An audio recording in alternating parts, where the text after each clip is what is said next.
모두 아시겠지만 이번 코로나로 인해서 달러 기축통화가 가지는 문제점이 여실히 드러났기 때문에 사실은 과거 한 10년 전부터 계속 문제점이 지적이 되어 왔지만 이번 코로나로 인해서 그 지적이 훨씬 더 큰 힘을 받게 된 상황이기 때문에 시장의 컨센서스는 전반적으로 달러에 대한 네거티브인 것 같습니다. 달러가 망할 거기 때문에 실물금을 사둬야 된다 이런 얘기도 흔하게 들을 수 있는 것 같고 또 중국이 기축통화가 된다는 얘기도 굉장히 많은 것 같습니다. 물론 그럴 가능성 충분히 있고 저도 굉장히 동의하고 있는 부분이지만 반대로 다양한 측면을 또 생각을 해볼 필요도 있기 때문에 달러가 기축통화를 유지할 수 있는 방법은 없을 것인가? 뭐 이런 생각을 좀 해봤습니다. 그래서 넥스트 기축통화는 땡땡땡이다 라는 주제로 약간 상상의 나래를 펼쳐볼까 하는데 단순히 재미로만 봐주셨으면 좋겠습니다. 결론부터 말씀드리면 저는 미국이 기축통화 지위를 유지할 가능성이 굉장히 높다라고 판단하고 있습니다. 그리고 미국이 그 기축통화 지위를 유지하려면 두 가지 키워드가 반드시 필요하다라고 생각하고 있는데 두 가지 키워드는 인터넷과 플랫폼 기업입니다. 현재는 전 세계 모든 사람들이 인터넷과 플랫폼 기업들에 무료로 접속할 수 있지만, 무료로 사용할 수 있지만, 저는 언젠가는 그것이 유료화될 것이라고 보고 있습니다.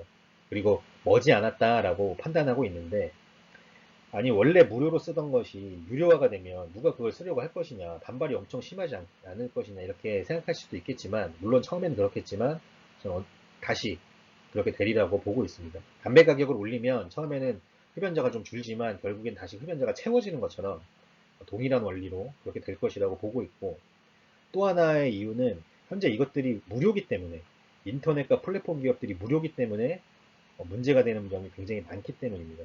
현재 마이크로소프트에서 전 세계 무료로 제공하는 인터넷 익스플로러 시스템이 무료기 때문에 누구나 접속할 수 있기 때문에 보안에 굉장히 취약하다라는 논란이 굉장히 많아졌는데 이런 논란이 많아진 이유는 최근에 데이터가 굉장히 중요해졌기 때문입니다. 그래서 실제로 이 마이크로소프트는 이 보안에 대한 논란을 잠재우기 위해서 윈도우 7을 종료하고 강력한 백신을 탑재해서 윈도우 10을 내놓기도 했습니다. 그리고 윈도우 10의 백신이 실제로 평가도 굉장히 좋은 것으로 알고 있는데 IT 업종에 종사하시는 분들이라면 저보다 더 잘 아시겠지만 실제로 이 인터넷 환경, 인터넷 익스플로러 환경이 굉장히 현재 변곡점에 와 있는 상황입니다. 이게 무료기 때문에 문제가 되는 부분이라 이것이 유료화될 가능성이 충분히 있다고 생각이 들고 그것을 유료화하는 과정이 미국이 기축통화 지위를 유지하기 위한 첫걸음이 된다라고 생각하고 있습니다. 그렇다면 데이터 유료화 그리고 데이터 유료화와 미국 기축통화는 무슨 관련이 있는 건지 조금 더 자세하게 설명을 드려보도록 하겠습니다. 얼마 전에 아마존, 애플, 구글, 페이스북 CEO들이 미 의회에 끌려가는 일이 있었습니다. 이 반독점 청문회가 열렸었는데 실제로 미국 내 이 해당 IT 기업들이 너무 시장을 독점하는 것 아니냐 이런 의혹들이 계속 있어 왔고 그 의혹을 해소하기 위해서 청문회를 열었었는데 실제로 굉장히 강도 높게 진행이 되었다고 합니다. 미국에서는 굉장히 큰 이슈가 되었던 것으로 알고 있는데 트럼프 역시 의회가 대충대충 하면 내가 가만히 있지 않겠다라고 엄포를 놓기도 했었습니다. 이 기업들의 CEO가 미 정부나 의회를 만나서 청문회를 가지는 게 사실은 뭐 처음은 아닙니다. 우리나라에서도 굉장히 많이 있었던 일이고 그렇기 때문에 이런 게 뭐 대수로운 일이냐 이게 뭐 늘상 있었던 것 아니냐 의례적으로 하는 것 아니냐 이렇게 생각하실 수도 있지만 저는 그렇게 생각하지 않고 이 CEO들이 굉장히 공포를 느끼고 강압적인 분위기를 느꼈을 것이라고 생각을 하고 이 청문회 안에는 굉장히 많은 의미가 담겨 있다라고 보고 있습니다.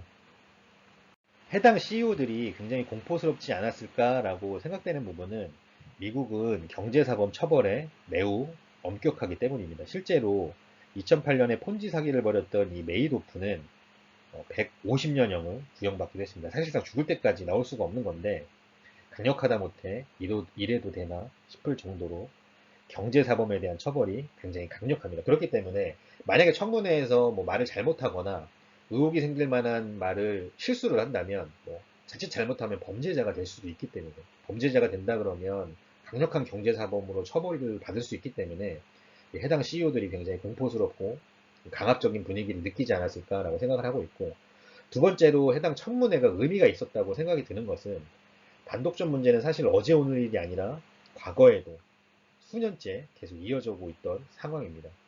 실제로 애플과 미국 정부가 마찰이 굉장히 많았는데 미국 정부는 끊임없이 이 수사 요청을 애플에게 했었고 그리고 애플은 계속해서 거부를 해왔었습니다. 그렇기 때문에 이 반독점 문제가 사실은 늘상 있어 왔던 일이지만 이 청문회가 주는 의미는 왜 이것이 현 시점에 일어났느냐, 왜 코로나 이후에 이렇게 강력하게 나타났느냐에 있다고 생각을 하고 있습니다. 앞선 청문회 사례처럼 사실 최근 정부와 연준의 정책 스탠스가 굉장히 빠르고 강하게 나타나고 있다라고 느끼고 있는데 그게 세 가지 부분 때문입니다. 이 CDBC, 이 디지털 화폐 연구에 착수하겠다라고 얼마 전에 연준이 발표를 했는데 사실 올해 초까지만 해도 코로나 직전까지만 해도 연준은 CDBC 계획 없다. 우리 디지털 화폐 고려하고 있지 않다라고 딱 선을 그어서 얘기했었습니다. 그러나 코로나 이후에 갑자기 스탠스가 변경이 되었고 또 굉장히 중요한 부분이라고 생각을 하고 있는데 지급결제 인프라 패드나우 서비스를 2022년, 2023년까지 완성하겠다고 CDBC 발표와 비슷한 시기에 또 연준이 발표를 했습니다. 이 패드나우에 대해서 간단히 설명을 드리면 연준이 이렇게 중앙에 있고 기업들이 이렇게 있다라고 한다면 고객이 만약에 지급결제 요청을 했을 경우에 이 코드가 연준에게 들어가서 저장이 되고 연준은 수취하는 기업에게 이 코드를 전달해서 이 해당 기업이 이제 수취를 받는 기업이나 개인에게 이 돈을 전달하게 되는 이 지급결제 인프라입니다. 뭐 그냥 그렇구나 하실 수도 있겠지만 이게 무슨 얘기냐면 미국 전역에서 결제되는 모든 달러를 중앙은행인 연준이 관리하고 감독하겠다는 뜻이 됩니다. 그래서 이 부분은 굉장히 큰 정책이다, 혁신적인 정책이다라고 생각을 하고 있는데, 뭐 연준 말에 의하면 역사적으로 이 중앙은행이 중앙 집권적인 결제 인프라 서비스를 시행하는 건 네, 연준이 최초라고 합니다. 그런데 이 개인들이 이용할 수 있는 분야는 결제뿐만이 아니라 예금 또는 주식 투자 또는 대출 이런 것들도 모두 다 해당이 되기 때문에 사실상 모든 돈의 흐름을 연준이 통제하려고 한다라고 보시면 될 것 같습니다. 게다가 미중 뭐 패권 전쟁은 사실 어제 오는 일은 아니지만 최근 미국 정부가 미국 기업, 중국 기업 할 것 없이 모든 플랫폼 기업을 사실상 모두 폐기하고 있습니다. 얼마 전 틱톡 사태도 그랬고 최근 반독점 청문회도 그랬고 미국 정부가 중국과 미국의 모든 기업들을 굉장히 강하게 압박하고 있는데 이 부분이 코로나 이후에 더욱 강하게 나타나고 있습니다. 그렇기 때문에 왜 이렇게 코로나 이후에 이런 정책들이 강도가 강하고 진행이 빨라질까? 이 부분이 굉장히 의심스러운 부분입니다.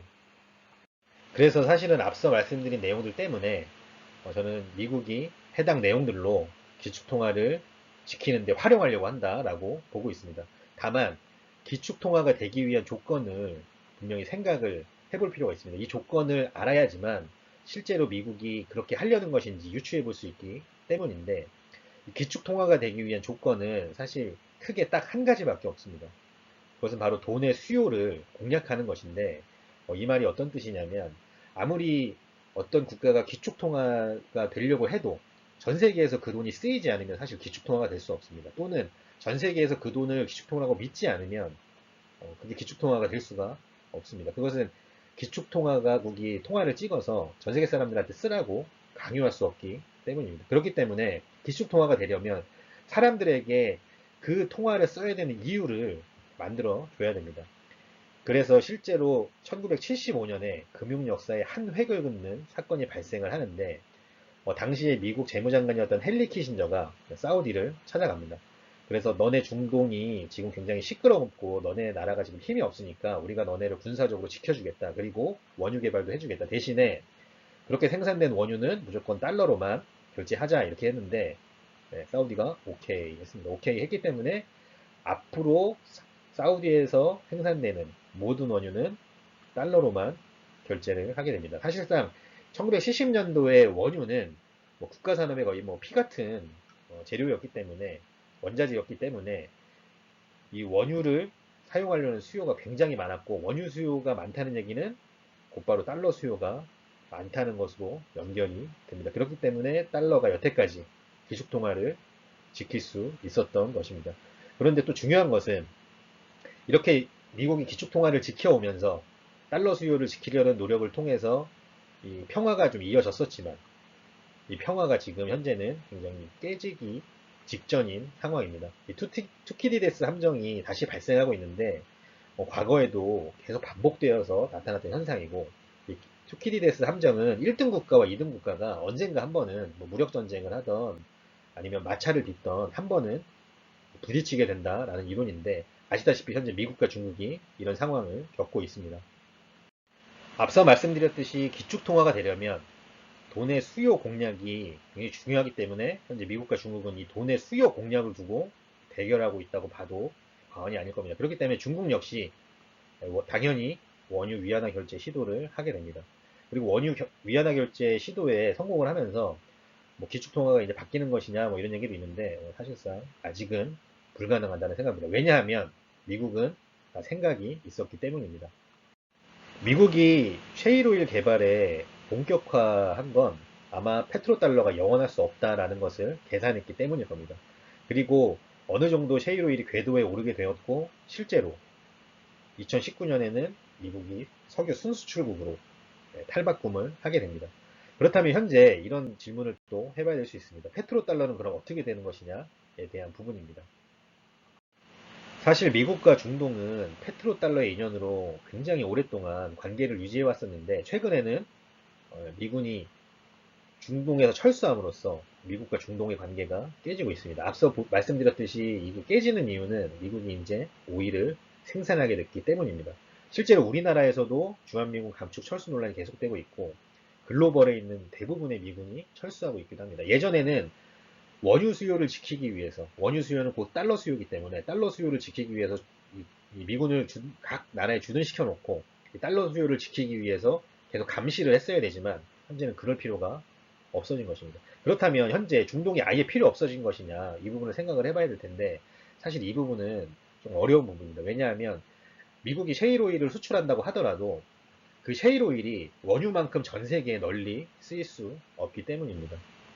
그렇기 때문에 수요를 만들기 위해서 트럼프가 달러 수요를 만들기 위해서 가스를 팔러 다니고 있고 사실상 가스 판매량이라는 타깃을 달아줘도 부족하지 않을 정도로 굉장히 가스를 잘 팔고 있습니다. 실제로 우리나라도 굉장히 많은 양의 가스를 매년 받기로 계약을 체결을 했는데 그렇기 때문에 이 가스 수입 확대에 따라서 우리나라는 이 수소경제 타이틀이라는 것을 획득하기도 했습니다. 이 가스를 수입하는데 우리나라에서 다 소비를 할 수 없기 때문에 남는 가스를 어떻게든 활용해 보려는 정부의 의도가 아닐까라는 생각입니다. 그런데 중요한 것은 트럼프가 언제까지 계속 가스를 팔러 다닐 수 없기 때문에 가스의 수요는 원유만큼 많지 않기 때문에 이 셰일 오일이 미국의 달러 수요를 대체한다고 보기는 굉장히 어려운 부분입니다. 그렇기 때문에 셰일 오일만으로 미군을 철수한다라고 보기에는 또 어려운 것이 사실입니다. 계속 미국 달러 기축통화에 대한 얘기를 했었는데 이 시점에서 미국이 그럼 왜 이렇게 기축통화를 지키려고 하는 것이냐, 왜 이렇게 열심히냐 이 부분도 생각을 해봐야 될 것 같습니다. 뭐 기축통화에 뭐 이점이 너무나 많기 때문에 그렇기도 하지만 미국이 사실은 신생아 국가이기 때문에 아마 더 그런 게 아닌가라고 생각을 하고 있고 사실 미국은 건국한 지 그리 오래되지 않았고 과거의 영광을 누렸던 이런 기축통화국들보다 역사가 길지 않기 때문에 아마 기축통화에 대한 욕심, 유혹 이런 것들이 굉장히 더 컸을 수밖에 없지 않나라고 생각을 하고 있고 실제로도 미국은 지난 40여 년 동안 전 세계에서 달러를 거부할 수 없도록 달러를 쓸 수밖에 없도록 굉장히 다양한 방법으로 글로벌을 압박을 해왔습니다. 그렇기 때문에 현재도 달러 기축통화 지위를 놓치지 않고 싶을 것인데 이 셰일오일 개발만으로 미군이 철수했다고 볼 수는 없고 저는 이 스마트폰의 등장이 미국에게 굉장한 또 기회를 줬다라고 생각을 하고 있습니다. 스마트폰과 미국 기축통화와 어떤 관련이 있느냐면 스마트폰의 등장으로 이런 플랫폼 기업들이 엄청나게 성장을 하게 되면서 이 플랫폼 기업들이 현재 글로벌에서 막대한 달러 수요를 만들고 있기 때문입니다. 기축통화가 되려면 달러 수요가 반드시 필요한데 이 해당 기업들이 현재 전 세계에서 얼마나 많은 달러 수요를 만들고 있는지는 제가 따로 말씀드리지 않아도 될 것 같습니다. 우리가 이 해당 기업들을 이용한다는 것은 이 해당 기업들에게 달러를 주고 데이터를 받아온다는 뜻일 수 있습니다. 그렇기 때문에 달러 수요가 항상 있게 되고 현재는 굉장히 커져 있는 상황인데 아마 이 부분에서 미국 정부가 무릎을 탁 쳤을 것이라는 생각이 들고 앞서 달러와 원유를 연결해서 페트로달러를 만들었듯이 달러와 데이터를 연결해서 기축통화로 만들려는 시도를 하지 않을까라고 생각하고 있고, 저는 가능성이 매우 높다고 보고 있습니다. 이 방법밖에 없다라고 생각을 하고 있기 때문에, 그래서 미군 철수의 진짜 이유는 스마트폰의 등장, 그리고 이 스마트폰의 등장으로 플랫폼이 어느 정도 성장이 무르익었던 시기, 그 시기와 미군이 글로벌에서 철수하는 시기와 굉장히 맞물려 있다는 점에서도 알 수 있는 부분입니다. 여당으로 현재 뭐 암호화폐가 기축통화 지위에 도전하고 있다, 뭐 이런 기사들이 굉장히 많은데, 저는 개인적으로 불가능하다고 보고 있습니다. 또는 모순이라고 생각을 하고 있는데, 통화의 표현은 암호화폐로 가능할 겁니다. 예를 들면 현금이 암호화폐로 표현되는 것은 가능할 겁니다. 저는 이 부분은 굉장히 가능성이 높다고 보고 있는데, 다만 암호화폐 자체가 돈의 수요를 의미하지 않기 때문에, 이 돈의 수요를 찾지 못한다면, 암호화폐가 돈의 수요를 찾지 못한다면 절대로 암호화폐는 기축통화가 될 수 없다라고 생각하고 있기 때문입니다. 그래서 미국이든 중국이든 기축통화가 되려면, 또는 기축통화를 유지하려면 돈의 수요를 반드시 공략해야 되고, 그 돈의 수요는 무조건 쓸 수밖에 없는 것, 전 세계에서. 그리고 전 세계에서 수요 변동성이 높지 않은 것이어야 합니다. 수요가 있다가 없다 하면 안 되기 때문에. 그런 걸 생각을 했을 때 저는 데이터밖에 없다라고 생각을 하고 있습니다. 시기는 언제일지 모르지만 방향은 100% 확실하다고 보고 있습니다. 그래서 맨 처음 말씀드렸듯이 플랫폼이나 인터넷이 유료가 되면, 우리가 컴퓨터를 켜서 인터넷에 접속하는 것만으로도 돈을 내야 되는 거면 누가 쓰겠냐라고 하실 수도 있겠지만, 현재 솔직하게 생각을 해보면 우리가 데이터를 활용하지 않고는 사실 많은 생활이 불편해졌습니다. 또 기업들도 이 데이터를 활용하지 않고는 이제 성장하기가 매우 어려워졌기 때문에, 기업 경쟁력, 그리고 그것은 국가 경쟁력으로 이어진다라고 생각을 해보면, 국가 입장에서도 이 데이터가 매우 중요할 수밖에 없고, 전 세계 사람들한테도 이 데이터가 매우 중요할 수밖에 없기 때문에, 전 세계 사람들이 매우 중요하게 여긴다는 것은 또 돈, 화폐로 분명히 연결될 수 있다, 연결할 수 있다라고 보고 있습니다. 그렇기 때문에 유료화되는 것도 방향은 확실하다고 보고 있습니다. 실제로 유럽에서도 지금 미국 플랫폼 기업들에게 반독점 제재를 자꾸 하려고 하고, 데이터세를 부과하려고 자꾸 하는 이유는 이 국가들 사이에서 이런 긴장감이 굉장히 커졌기 때문이고, 그것은 국가의 미래, 더 나아가서는 통화 가치의 미래, 기축통화의 미래와도 연결되기 때문이라고 보고 있습니다. 그러나 더 중요한 것은 우리는 투자자이기 때문에, 이것이 사실 실제로 일어나든 일어나지 않던 그것보다는, 만약에 일어난다면 세계 산업이 어떻게 변화할 것인가, 이 부분을 미리 한 발 앞서서 생각을 해보고 미리 선점해서 투자를 해야 될 텐데, 저는 개인적으로 4차 산업이나 언택트보다는 이 달러와 데이터의 연결에 더 큰 기회가 있다라고 생각하고 있습니다. 4차 산업과 언택트는 기업의 성장, 섹터의 성장, 또는 국가의 성장 정도지만, 이 달러와 데이터와 연결되는 이 기축통화의 변화, 통화의 변화는 전 세계 산업을 바꿔놓을 수 있기 때문에 훨씬 더 규모가 크고 훨씬 더 파괴력이 있다라고 생각하기 때문입니다. 마지막으로 상상의 나래를 펼쳐본 김에 조금만 더 펼쳐보자면, 물론 뇌피셜이지만 정부가 CEO들에게 이런 얘기를 했을 것 같습니다. 지금 미국은 존폐 위기에 처해 있다. 달러도 위기 상황이다. 중국은 치고 올라오고 있고 중국에게 따라잡히는 건 시간 문제다. 그래서 우리는 지금 달러 수요가 필요한데, 너희들 플랫폼 기업이 가지고 있는 데이터를 좀 활용을 했으면 좋겠다. 너희들이 좀 도와줄래? 아니면 지금 하던 대로 그냥 돈이나 벌을래? 뭐 이렇게 약간 강압적으로, 약간 협박식으로 얘기하지 않았을까? 라는 생각입니다. 그렇기 때문에 청문회 당시에 이렇게 순한 양의 자세로, 표정이 멍한 상태로 있었던 게 아닌가라는 생각입니다. 실제로 영상을 몇 개 봤는데 그러면 안 되지만, 마크 주커버그의 표정은 정말 얼어있고, 또 한편으로는 좀 약간 귀여워 보이기도 했던 것 같습니다. 현재 시장은 달러가 망한다는 데에 강하게 베팅을 하고 있는 것 같습니다. 그래서 실물 금은 사라는 얘기도 굉장히 많은 것 같고, 물론 그것들이 다 맞는 얘기일 수도 있고, 저도 그렇게 생각을 합니다. 가능성이 굉장히 높다고 생각을 하고 있지만, 반대로 달러와 기축통화를 유지할 수 있는 방법은 없을까? 이런 상상을 좀 해봤고, 아직은 상상의 영역일 뿐이지만 실제로 그렇게 되는지 저는 또 개인적으로 좀 추적을 계속 해볼 겁니다. 만약에 추적하는 과정에 의미 있는 내용이, 또는 의미 있는 부분이 오늘 발견했다고 하면, 또 그 부분을 추가로 블로그나 뭐 유튜브를 통해서 계속 기록을 이어 나가 볼까 합니다.